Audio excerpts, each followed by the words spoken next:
Selain Nadiem, 3 terdakwa lain akan menghadapi dakwaan. Mereka adalah ex-konsultan teknologi di lingkungan Kemendikbudristek, Ibrahim Arif. Kemudian, Mulyadsya selaku Direktur SMP pada Direktorat Jenderal Pendidikan Anak Usia Dini, Pendidikan Dasar dan Pendidikan Menengah Kemendikbudristek tahun 2020-2021, sekaligus KPA di lingkungan Direktorat Sekolah Menengah Pertama tahun anggaran 2020-2021, serta Sri Wahyu Ningsih yang menjabat Direktur Sekolah Dasar pada Direktorat Jenderal Pendidikan Anak Usia Dini, Pendidikan Dasar dan Pendidikan Menengah pada tahun 2020-2021.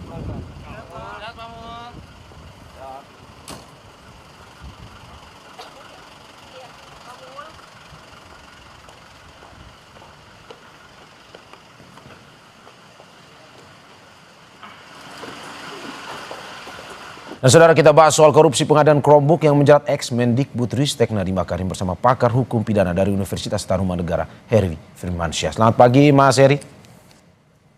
Selamat pagi Mas Mario, Assalamualaikum warahmatullahi wabarakatuh. Waalaikumsalam Mas, terima kasih sudah bergabung di Dialog Breaking News pada pagi hari ini. Dan juga bersama kita peneliti Pusat Kajian Anti Korupsi Universitas Gadjah Mada, Zainur Rohman. Selamat pagi Mas Zainur. Selamat pagi Bang Mario. Terima kasih. Selamat pagi Mas Heri. Bapak-bapak atas kehadirannya di Dialog Breaking News pada pagi hari ini. Saya ke Mas Zainur terlebih dahulu. Mas Zainur, bagaimana Anda melihat kasus secara umumnya terkait dengan pengadaan Chromebook ini? Bahwa ada yang bilang ini tidak ada niat jahatnya, tapi ada juga yang bilang bahwa ini berdasarkan ada sesuatu yang dirancang. Nah, menurut Anda seperti apa? Ya, itu semua akan terlihat jelas dalam persidangan nanti ya Mas Mario ya. Jadi publik harus dengan sabar dan bersedia untuk mengikuti proses persidangan yang terbuka untuk umum. Nanti kan JPU akan membacakan dakwaan apabila memang terdakwanya sudah hadir. Nah, kurang lebih yang disangkakan dan kemudian sekarang akan didakwaan ini kan Kejaksaan Agung mendakwa bahwa Kementerian Pendidikan itu ketika mereka melakukan pengadaan barang dan jasa itu melanggar sejumlah peraturan perundang-undangan. Jadi kalau menurut Kejaksaan Agung itu awalnya berdasarkan kajian yang dilakukan oleh internal mereka, sistem yang paling baik untuk kondisi Indonesia dengan keterbatasan jangkauan internet dan seterusnya itu adalah dengan menggunakan sistem operasi Windows. Tetapi kemudian atas petunjuk-petunjuk tertentu dari NM ini diduga kemudian diarahkan untuk memilih Chromebook. Nah, yang menjadi pertanyaan adalah apakah ini persoalan ketidaksesuaian prosedur ataukah memang ini adalah satu niat jahat untuk menguntungkan orang lain, misalnya Google Chromebook ini karena misalnya ada hubungan-hubungan personal antara NM ini dengan mereka. Jadi memang itu harus dibuktikan oleh Kejaksaan Agung. Jangan juga hanya karena misalnya orang dianggap salah prosedur kemudian dipidana. Yang dipidana haruslah orang yang memang benar-benar punya mens rea untuk melakukan kejahatan tersebut. Semua unsur di dalam pasal 3 Undang-Undang Tipikor-nya harus terbukti, dan yang paling penting di situ perbuatan menyalahgunakan kewenangannya atau perbuatan melawan hukumnya memang ditujukan untuk memperkaya orang lain. Nah, kita akan tunggu itu apakah betul ya yang disangkakan oleh Kejaksaan Agung itu ataukah ternyata memang itu hanya sekadar kesalahan prosedur di dalam proses pengadaan barang dan jasa. Nah, satu lagi Bang Mario yang cukup menarik juga, mungkin ada beberapa kasus yang dianggap menarik perhatian publik ya, ada kemiripan-kemiripan di kasusnya Tom Lembong Ya. atau kemarin di kasusnya ASDP atau di kasus-kasus yang lain. Nah, masing-masing itu punya kekhasan sendiri-sendiri Mas Mario, tidak ada satupun kasus yang sama persis. Nah, nanti yang akan kita lihat adalah apakah di dalam penentuan Chromebook itu ada permulaan-permulaan perbuatan yang menunjukkan adanya mens rea itu, niat jahat. Misalnya didahului dengan pertemuan-pertemuan informal antara NM dengan pihak Google Indonesia. Atau misalnya ternyata ada conflict of interest, ada benturan kepentingan. Apakah karena alasan pribadi ataukah karena alasan-alasan yang lain. Nah, kalau di dalam UNCAC itu tidak harus selalu menguntungkan diri sendiri dalam arti memperkaya dengan bertambahnya kekayaan. Kalau di UNCAC itu ada yang disebut sebagai undue advantage ya. Itu keuntungan yang tidak semestinya. Tapi ini belum berlaku di hukum Indonesia ya. Misalnya semakin eratnya hubungan mereka atau ternyata ada misalnya hubungan di masa lalu yang sangat erat antara orang yang didakwa ini dengan perusahaan yang dimenangkan dan seterusnya. Nah, itu harus kita dengarkan nanti Ya, dengan ini menarik sesama. juga Mas Nur, menarik juga karena sampai saat ini dari pihak Nadiem Makarim sendiri menunjuk kuasa hukum yang sama seperti yang kemarin bersama dengan Tom Lembong. Tapi sebelum saya lanjut ke Mas Nur dan Mas Heri, kita ke jurnalis Kompas TV ini Putu Trisnana juga Hanil Rivelino yang saat ini berada di PN Tipikor Jakarta Pusat untuk melaporkan langsung terkait dengan jelang sidang perdana ex Mendikbudristek Nadiem Makarim. Putu, hingga saat ini bagaimana dengan kondisi di sana? Apakah memang sebentar lagi akan berlangsung sidang tersebut? Ya, selamat pagi Mario dan juga saudara. Kalau melihat jadwal memang seharusnya sidang ini dimulai pada pukul 10.00 waktu Indonesia bagian Barat. Tadi kami juga sempat mencoba mewawancarai juru bicara dari pengadilan Tipikor yang ada di Jakarta Pusat terkait dengan agenda sidang, dan sejauh ini memang masih dijadwalkan sesuai dengan agenda, yaitu pembacaan dakwaan untuk 4 terdakwa dalam kasus dugaan korupsi pengadaan laptop berbasis Chromebook yang menyeret nama ex Mendikbudristek Nadiem Makarim ini pada jam 10.00 waktu Indonesia bagian Barat. Tapi kalau melihat bagaimana situasinya saat ini, meskipun media sudah ramai, kemudian saya juga melihat beberapa kuasa hukum dari Nadiem Makarim ini juga sudah ada di lokasi, tapi ruangan sidang yaitu Atta Ali ini belum dibuka. Artinya kemungkinan kalau kita lihat sekarang sudah jam 9:40, ini masih akan menunggu terlebih dahulu apakah akan tepat waktu atau tidak. Dan kita akan mendengarkan pernyataan lebih lanjut begitu ya, secara lebih rinci terkait dengan sidang Nadiem Makarim dari juru bicara pengadilan Tipikor Firman Akbar. Terkait dengan perkara atas nama terdakwa Nadiem Anwar Makarim, sesuai dengan jadwal yang telah ditetapkan oleh Majelis Hakim, jadwal persidangan adalah pembacaan surat dakwaan dengan Majelis Hakim Purwanto S. Abdullah sebagai Ketua Majelis, kemudian Sunoto, R. Yusman, Mardiantos, dan Andi Saputra selaku hakim-hakim anggota. Rencananya berapa Pak? Sesuai jadwal jam 1. Jam 1 siang. Pak, ini ada info katanya Pak Mas Nadiem lagi tidak baik begitu ya. Nah, ini apakah memang nanti persidangan selanjutnya untuk yang dakwaan yang lain tetap dibacakan ya Pak? Terkait dengan terdakwa Nadiem Anwar Makarim, nanti Majelis Hakim akan bersikap setelah mendengarkan laporan dari penuntut umum dan penasihat hukum terdakwa pada saat sidang dibuka. Kemudian untuk 3 terdakwa lainnya tetap sesuai dengan jadwal pembacaan surat dakwaan. Berarti fix jam 1 ya Pak ya? Ya, jadwalnya seperti itu. Berarti kalau untuk Nadiem juga belum terkonfirmasi ya apakah hadir langsung atau tidak? Ya, kita belum tahu karena kita menunggu dari penuntut umum dan penasihat hukumnya nanti seperti apa. Pak, konfirmasi sekali lagi, kalau di jadwal itu kan jam 10, tapi tadi Bapak sampaikan jam 1, jadi sidangnya jam 1. Kita masih menunggu, tentunya sih sesuai jadwal ya di jam 10. Karena lebih pagi ya sesuai jadwalnya. Pak, untuk 3 terdakwa itu akan dibacakan bersamaan atau secara terpisah? Tentu nanti itu teknis dari Majelis Hakim ya, bagaimana nanti pembacaan surat dakwaannya.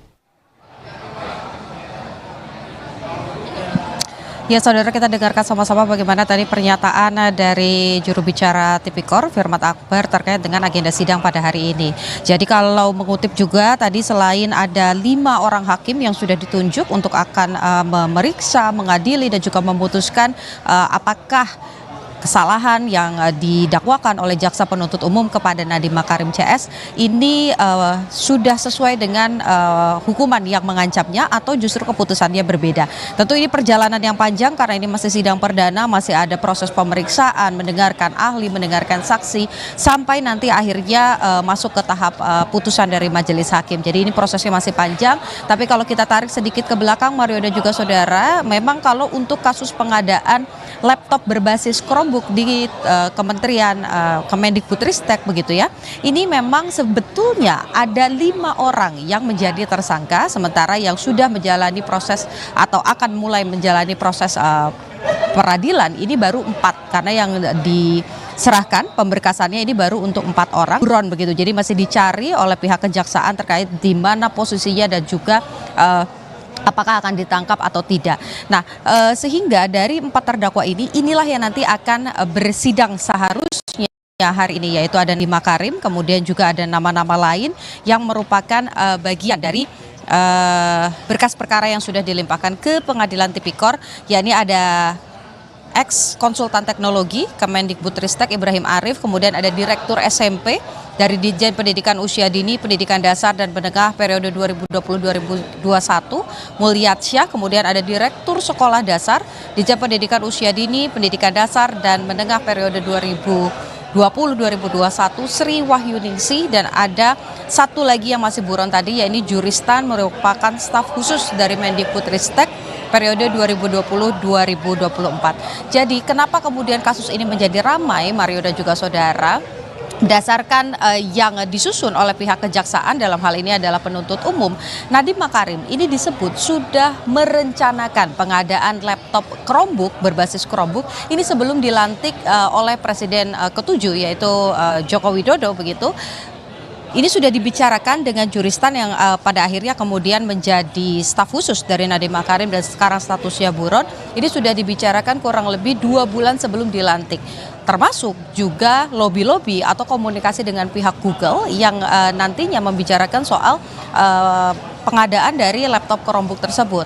Ada juga indikasi atau dugaan bahwa Nadiem Makarim ini juga meminta 2 terdakwa lain, ya ini pejabat di tubuh Kemendikbudristek, untuk kemudian mengatur agar Google memenangkan mendapatkan kesempatan begitu ya untuk melakukan digitalisasi pendidikan di Kemendikbudristek, khususnya untuk bukan hanya pada peserta didik tapi juga di Kementerian Kemendikbudristek dengan menggunakan laptop berbasis Chromebook. Nah, ini yang kemudian diduga menyebabkan kerugian negara mencapai 2,1 triliun rupiah, sehingga ini membuat kejaksaan akhirnya menangkap dan menetapkan Nadiem Makarim CS ini sebagai terdakwa, dan proses persidangan akan dilanjutkan pada pagi hari ini. Kita masih nantikan. Kalau kita lihat pasal-pasal yang digunakan, ada pasal 2 dan pasal 3, jungto pasal 18 Undang-Undang Tipikor, kemudian juga jungto pasal 55 ayat 1 KUHP. Kalau kita lihat secara sederhana Mario dan juga saudara, dari pasal-pasal yang disangkakan ini ada upaya untuk memperkaya diri, baik itu perorangan, kelompok ataupun juga perusahaan begitu ya, dan dilakukan secara bersama-sama. Jadi kita masih nantikan apakah yang akan diambil oleh jaksa penuntut umum ini adalah tuntutan maksimal atau tuntutan yang paling ringan. Karena kalau kita lihat dengan menentukan kuasa hukum yang sudah memegang tom lembong, artinya kesempatan untuk pemaafan ini juga dicari oleh Nadiem Makarim. Kembali ke Anda, Mario. Untuk singkat saja, saya ingin mengkonfirmasi ulang bahwa apakah betul sidangnya akan dimulai jam 10 atau seperti yang tadi disampaikan oleh PN Tipikor atau jam 1, dan apakah memang kehadiran Nadiem bisa dipastikan atau belum sebenarnya? Singkat saja. Ya, kalau melihat pernyataannya sebetulnya juga sudah disampaikan oleh PN Tipikor begitu ya, sudah direvisi bahwa memang proses persidangan ini tetap diagendakan akan dimulai jam 10.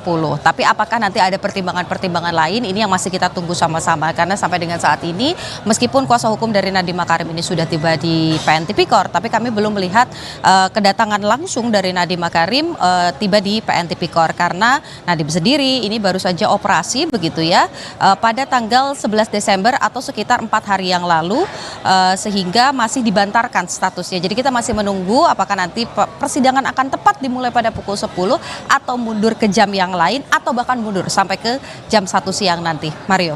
Terima kasih Niputu Trisnanda dan juga juru kamera Hanil Rivelino atas laporannya. Selamat bertugas kembali. Dan saudara, kita masih terhubung dengan dua narasumber saya, Zainur Rohman, peneliti Pukat UGM, dan Heri Firmansyah, pakar hukum pidana dari Universitas Tarumanegara. Mas Heri, Mas Zainur masih tersambung ya? Terima kasih. Oke, saya ke Mas Heri melanjutkan pertanyaan apa yang sama ke Mas Zainur. Mas Heri, kalau Anda melihat kasus ini secara luas dari kacamata Anda, apakah memang menurut Anda sebenarnya dari apa yang dilakukan oleh Nadiem Makarim seperti yang disampaikan oleh para penyidik mungkin saja ada mens reanya atau belum atau tidak? Ya, kita belum bisa memastikan sampai pada nanti pembuktiannya terbuka ya. Kemudian juga pada putusan akhir nanti bunyinya seperti apa. Tapi yang perlu kita catat adalah jangan sampai ini jadi presiden buruk untuk kesekian kali kalau ternyata tidak ditemukan mens rea misalnya, sehingga akhirnya rontok semua dakwaan dan tuntutan jaksa penuntut umum. Nah, kemarin sudah ada kasus Tom Lembong, kasus Hasto, ASDP kan. Jangan sampai ini menjadi cerminan lemahnya penegakan hukum tindak pidana korupsi kita, apalagi kalau sekarang ada koreksi-koreksi yang dilakukan oleh di luar dari lembaga yudisial itu sendiri. Nah, ini catatan pertama. Yang kedua, kalau melihat dari rangkaian kasusnya, menarik juga Bang Mario, di mana ini kan sudah pernah diajukan pra peradilan ya. Walaupun pra peradilan itu disesuai dengan Perma nomor 4 tahun 2016 dianggap hanya menguji aspek formil, maka kemungkinan terbuka peluang untuk diuji materialnya dalam sidang pembuktian di pokok perkaranya. Yang jadi persoalan adalah kemarin pra peradilannya kan sebenarnya sudah ditolak. Sehingga kalau membaca secara logika saja, ya seakan-akan di awal ini harusnya dakwaannya kuat ya, bisa dibuktikan kesalahannya. Namun sekali lagi catatan terpenting adalah bagaimana bisa membuktikan mens rea atau niat jahat tadi. Saya mungkin tidak akan menjelaskan kembali yang sudah tadi disinggung oleh Mas Zainur Rohman ya. Tapi saya lebih konteks mungkin tidak kemudian dalam dakwaan ini akan menyentuh konteks konflik of interest ya, konflik kepentingan yang dalam banyak dakwaan tindak pidana korupsi itu dibunyikan secara samar tapi sulit untuk dibuktikan secara langsung.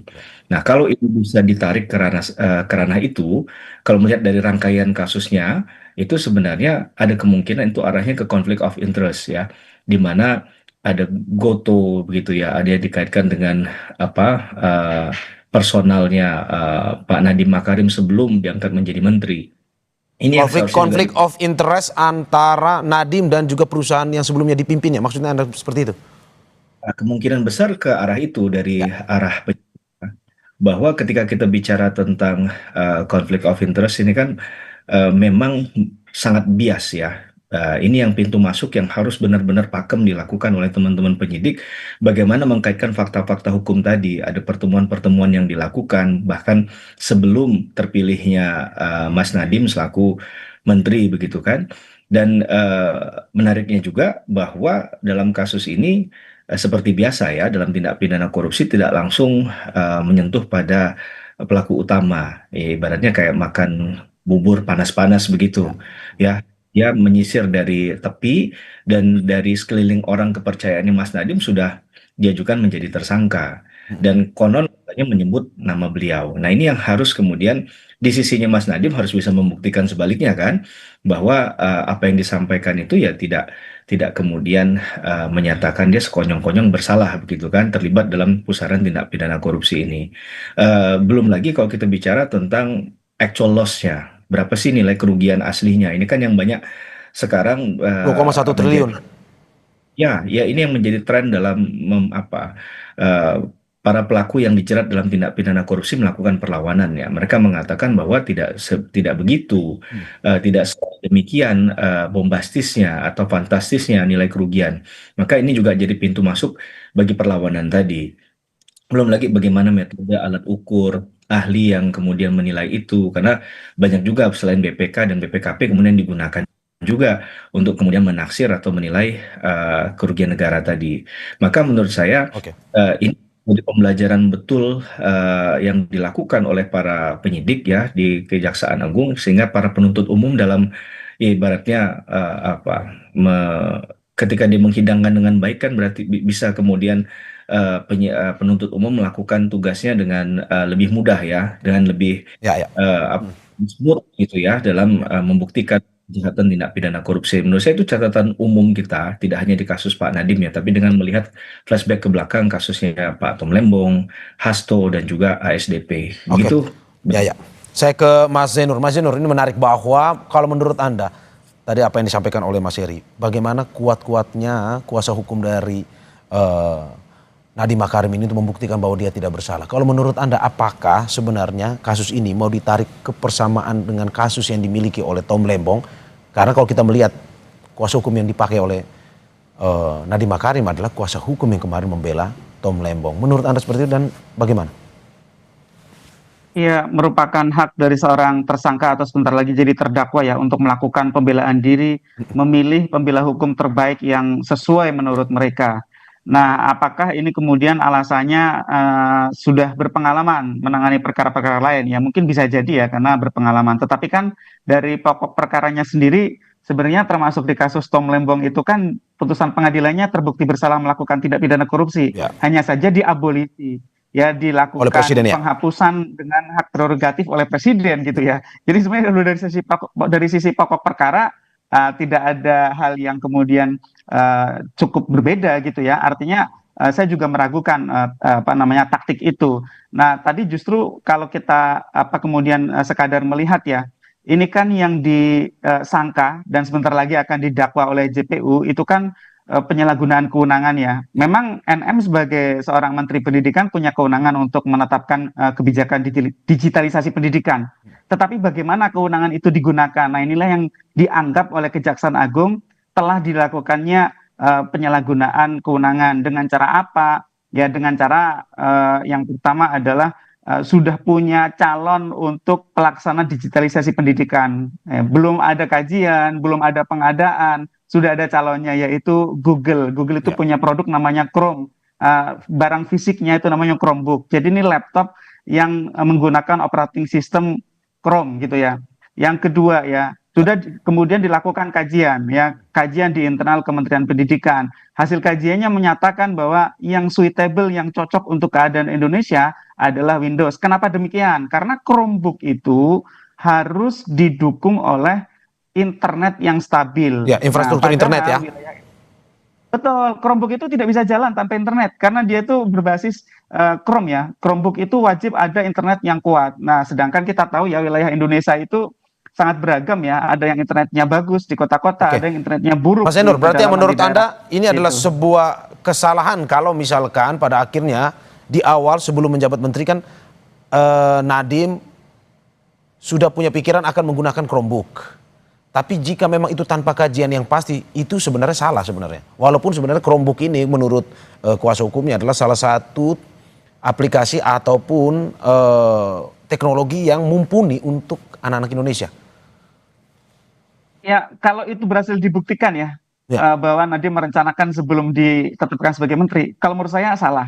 Kenapa salah? Pengadaan barang dan jasa itu kita tidak boleh punya calon pemenang sebelum ada kontestasi terlebih dahulu, sebelum ada kajian terlebih dahulu. Itu kan kesimpulan mendahului analisis gitu ya. Jadi belum ada prosedurnya, sudah ditetapkan pemenangnya, atau ada calon yang kemudian digadang-gadang gitu ya. Jadi kalau menurut saya, kalau itu berhasil dibuktikan, itu jelas-jelas merupakan kesalahan. Nah, tadi saya sedikit Mas Mario, itu sekali dari Mas Heri soal konflik kepentingan ya.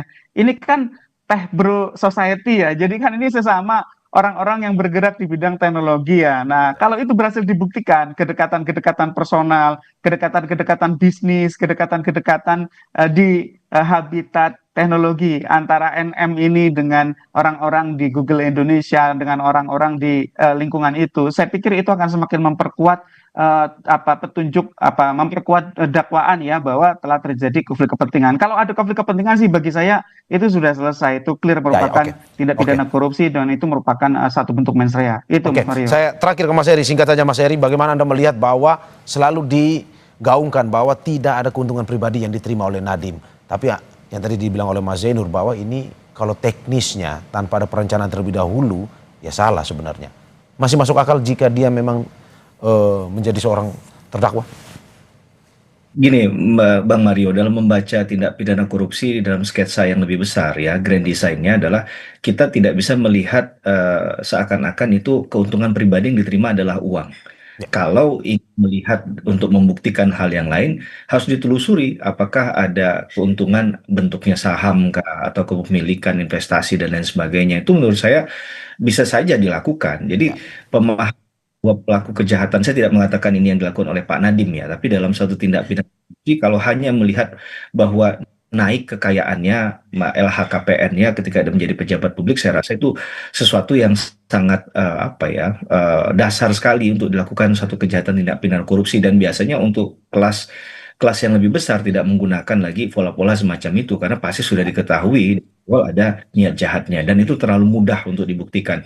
Untuk kasus semacam ini harus ada effort yang luar biasa ya dari para penyidik, penuntut umum dalam membuktikan bagaimana bahwa apa yang dilakukan itu sebenarnya sesungguhnya bisa membuktikan mens reanya dan ada kerugian negara yang terjadi. Oke.